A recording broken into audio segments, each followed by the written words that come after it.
घर में रखी पुरानी झाड़ू से देवउठनी एकादशी के दिन करें। ये एक अचूक उपाय, फिर देखें कैसे रातों रात आपकी किस्मत चमक जाती है। दोस्तों, एकादशी का व्रत समस्त व्रतों में श्रेष्ठ माना जाता है।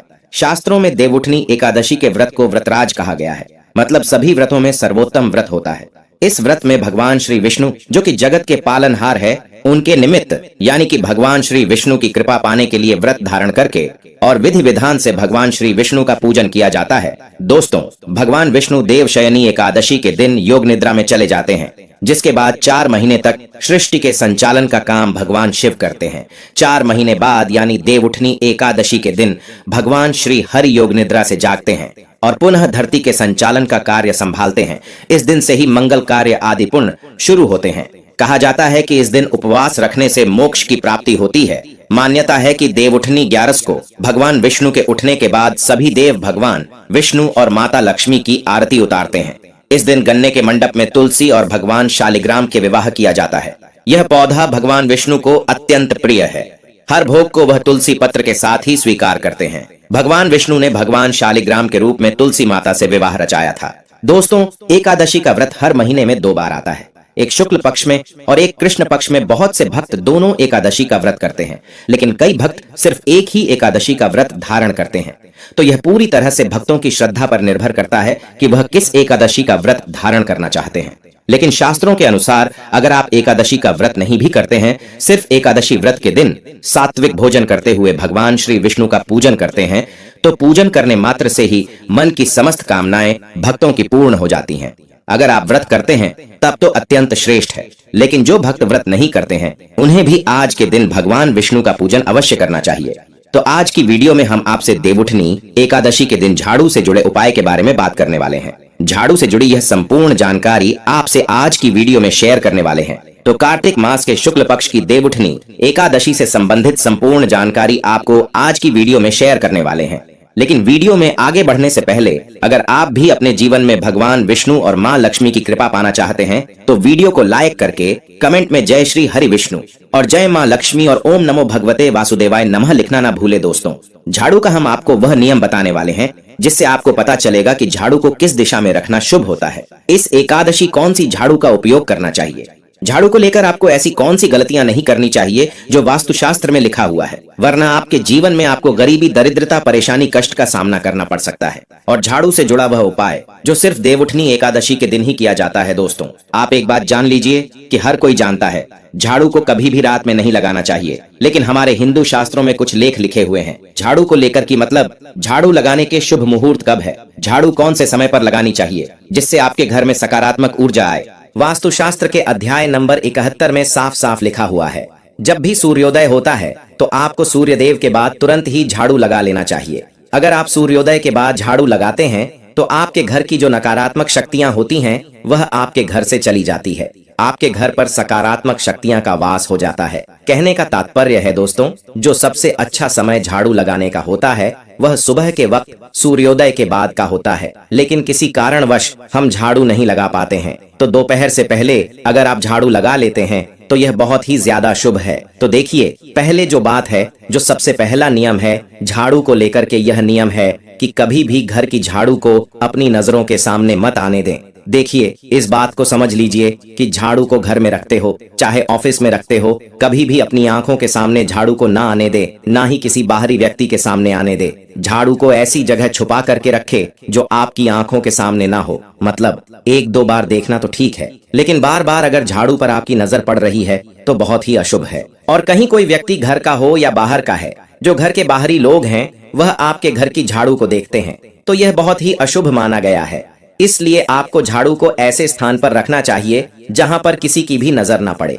दूसरा नियम यह कहता है कि कभी भी हमें पुरानी झाड़ू का प्रयोग नहीं करना चाहिए। दोस्तों, देखा गया है कई लोग आलस में पुरानी झाड़ू का प्रयोग करते रहते हैं, उसी से साफ सफाई करते रहते हैं। वास्तुशास्त्र के हिसाब से यह बहुत ही ज्यादा अशुभ है। ऑफिस हो या घर हो, कभी भी टूटी झाड़ू का इस्तेमाल करके हमें घर की साफ सफाई में नहीं करना चाहिए। इससे हमारे घर पर परेशानियां आती हैं, दिक्कतें आती हैं। हम कोई भी कार्य शुरू करते हैं उसमें लगातार बाधा आनी शुरू हो जाती है। तीसरा नियम यह कहता है कि झाड़ू कभी भी खड़ी नहीं रखनी चाहिए, यह बहुत ही ज्यादा अपशगुन होता है। ध्यान रखिएगा दोस्तों, झाड़ू को कभी भी खड़ी करके नहीं रखना चाहिए, झाड़ू को हमेशा लेटा करके रखना चाहिए।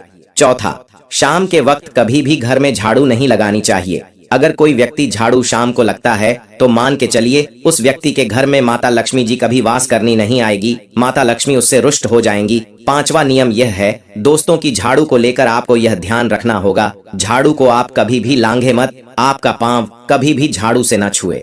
यह बहुत ही ज्यादा अशुभ है, क्योंकि हमने आपको पहले बता दिया है कि झाड़ू माता लक्ष्मी जी का प्रतीक होता है और झाड़ू को लेकर माता लक्ष्मी जी से बहुत ज्यादा तात्पर्य जोड़े जाते हैं। तो कभी भी झाड़ू से अपना पांव लांघे नहीं, झाड़ू के ऊपर से कभी भी गुजरिए मत। ये बातें आपको बहुत ज्यादा ध्यान रखनी होगी। छठा नियम यह कहता है कभी भी झाड़ू को गंदगी वाली जगह पर नहीं रखना चाहिए, मतलब ना बाथरूम के बगल में रखना चाहिए, ना शौचालय के बगल में रखना चाहिए। ऐसा अगर आप करते हैं तो निश्चित रूप से दोस्तों माता लक्ष्मी जी आपसे रुष्ट हो जाएंगी। दोस्तों अब आपको जो हम बताने जा रहे हैं इस बात का जरा विशेष करके आप ध्यान रखिएगा।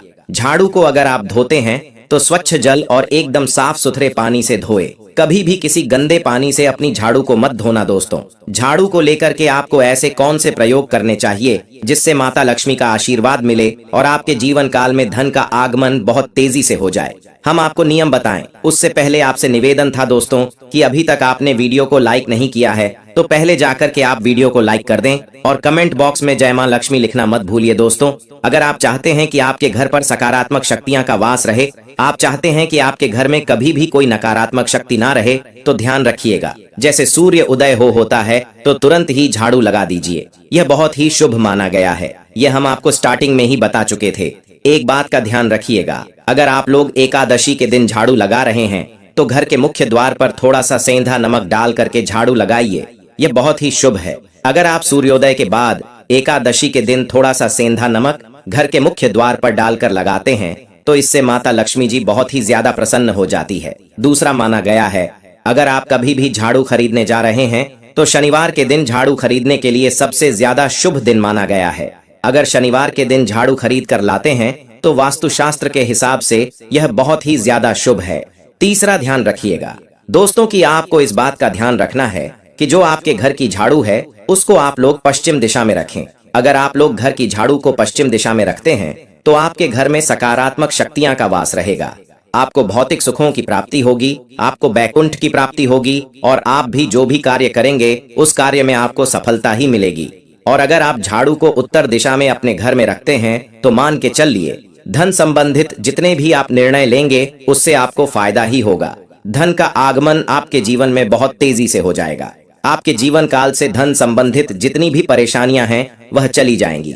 दोस्तों होता क्या है कि एक बात कही गई है कि अगर आपको झाड़ू सपने में दिखती है तो ये बहुत ही ज्यादा शुभ है, लेकिन किस तरीके से बहुत शुभ है ये आप जान लीजिए। अगर आप सपने में देख रहे हैं कि आप झाड़ू लगा रहे हैं तो यह अशुभ माना गया है। अब आपको सावधान होने की जरूरत है। मान लीजिए आप कोई प्रॉपर्टी खरीदने जा रहे हैं, पैसे का निवेश करने जा रहे हैं शेयर मार्केट में या किसी भी जगह, अब आपको सावधान होना चाहिए।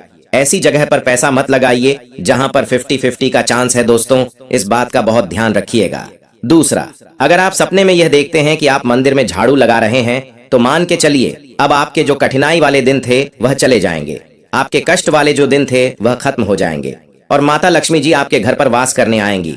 ये बहुत ज्यादा शुभ बताया गया है। अब मान लीजिए आप सपने में यह देखते हैं कि आपके घर का व्यक्ति झाड़ू लगा रहा है तो यह उसके लिए बहुत शुभ संकेत है। मान के चलिए कि आपका जानने वाला व्यक्ति जो आपके सपने में झाड़ू लगा रहा है उसका समय अच्छा आने वाला है। तो दोस्तों ये कुछ ऐसी बातें हैं झाड़ू को लेकर जो आपका जानना जरूरी था। अब आपको हम एक प्रयोग बता देते हैं।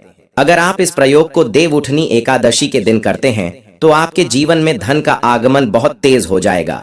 एकादशी का दिन माता लक्ष्मी का दिन होता है, इस दिन किया गया उपाय कभी खाली नहीं जाता है। ध्यान रखिएगा दोस्तों, यह उपाय है 5 एकादशी का। यह उपाय अगर आप करेंगे तो माता लक्ष्मी का आशीर्वाद मिलेगा। आपको करना यह है कि पहली एकादशी को मतलब पहले एकादशी से जब यह आप उपाय करने जा रहे हैं उससे पहले आप तामसिक भोजन खाना छोड़ दीजिएगा। तामसिक से मतलब है शराब, मदिरा, नॉनवेज, इन सब चीजों को बिल्कुल त्याग दीजिएगा, वरना आपकी यह पूजा संपन्न नहीं मानी जाएंगी, आपको माता लक्ष्मी का आशीर्वाद नहीं मिलेगा। आपको करना सिर्फ यह है कि 5 एकादशी आपको किसी भी झाड़ू के नीचे, जो घर की झाड़ू है उसके नीचे 2 लौंग दबा देनी है और एक काली मिर्च दबा देनी इसको। पहले एकादशी के बाद दूसरी एकादशी को किसी भी लाल कपड़े में रख देना है। फिर ऐसे लगातार आप जितने भी एकादशी आप इलायची और ये लौंग दबा रहे हैं, ऐसा लगातार आप जितनी भी एकादशी आप इलायची और ये लौंग को दबाते जा रहे हैं, इसको लाल कपड़े में रख ले जाइए और इसको मोली धागे से बांध करके अपनी अलमारी में रख दीजिए। उसको वहीं पर पड़े रहने दीजिए और दिवाली के समय इसको निकाल करके किसी भी बहती नदी में बहा दीजिएगा। दोस्तों, दिवाली तक आपके पास पैसे आने के रास्ते बंद हो गए थे, वह खुल जाएंगे। आपके जीवन में आपको आकस्मिक की प्राप्ति होगी। दोस्तों, ये कुछ ऐसे उपाय हैं झाड़ू को लेकर के जो आपका जानना जरूरी था। हमने आपको एक एक उपाय बता दिया।